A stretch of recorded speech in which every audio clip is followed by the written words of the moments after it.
In 1914, Britain made one of the most fateful decisions in its history, one that would lead 2 years of grueling battles, millions of lives lost, and a world forever changed. It was a choice that shaped the course of the 20th century and set the stage for conflicts that echoed for decades. But what if I told you that, by many accounts, Britain didn't have to go to war? That maybe, just maybe, they could have avoided the bloodshed altogether. So, why did Britain decide to enter World War I, a decision many historians now look back on as one of the dumbest decisions of the century? To understand why Britain joined the war, let's rewind to Europe in the early 1900s. Tensions were simmering between powerful empires, each jockeying for power, influence, and land, but Britain's priorities were simple. It was an island nation with a vast empire overseas, a thriving economy, and the world's most powerful navy. For Britain, peace meant prosperity. Despite the rising tensions, there was no immediate reason for Britain to go to war. Germany, the main force behind the Central Powers, hadn't attacked Britain, it hadn't threatened the British Empire. If anything, Germany's goals seemed directed at France and Russia, its traditional European rivals. But then, in June 1914, an event in the small Balkan city of Sarajevo sparked a series of actions that would force Britain into a critical choice. On June 28, 1914, Archduke Franz Ferdinand of Austria-Hungary was assassinated in Sarajevo by a Serbian nationalist. Austria-Hungary blamed Serbia and declared war.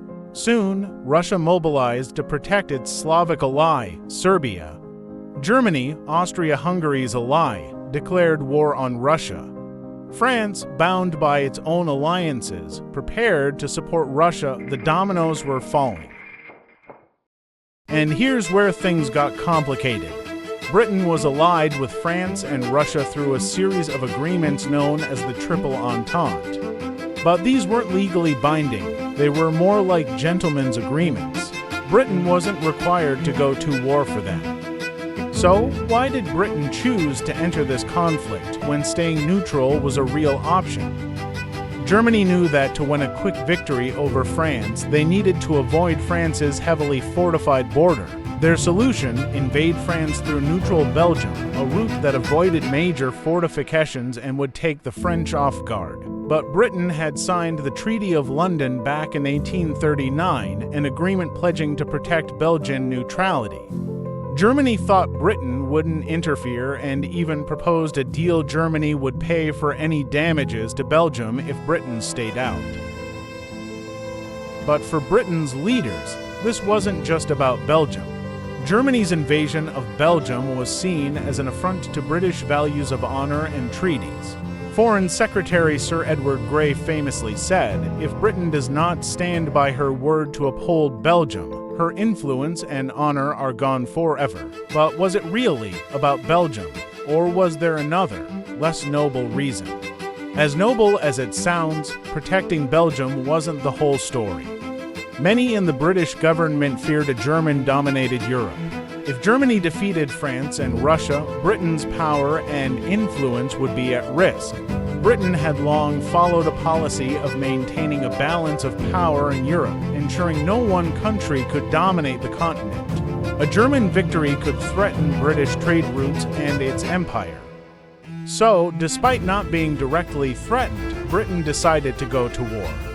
Many members of parliament and military advisors believed it was better to confront Germany now, while Britain was still strong, than to risk facing a more powerful German empire in the future. They convinced themselves that this war, while costly, was a necessary investment in Britain's future dominance. But here's the catch: they had drastically underestimated just how costly this decision would be. The war Britain had hoped would be over by Christmas of 1914 turned into a brutal 4-year stalemate.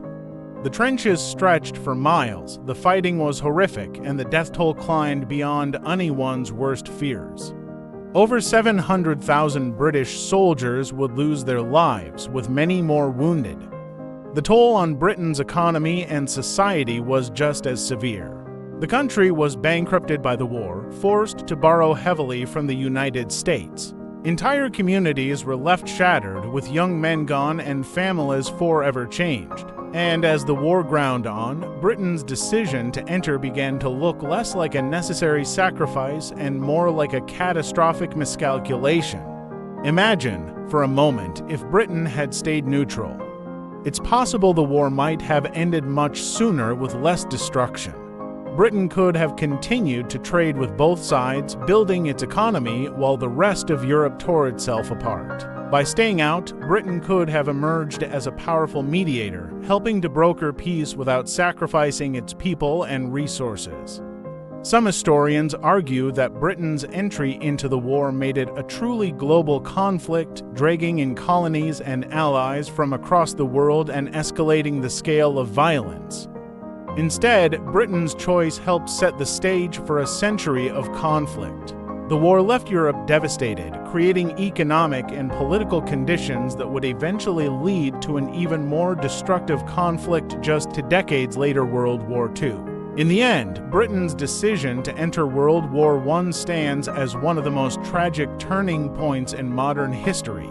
What started as a choice to protect Belgian neutrality and uphold Britain's honor became a 4-year nightmare, costing millions of lives. Today, historians still debate whether Britain should have stayed out. But one thing is clear: the decision to go to war in 1914 was based on fear, honor, and pride, and it left a legacy of loss that Britain would carry for generations. So, the next time you think about World War I, remember sometimes the biggest wars start with the smallest choices.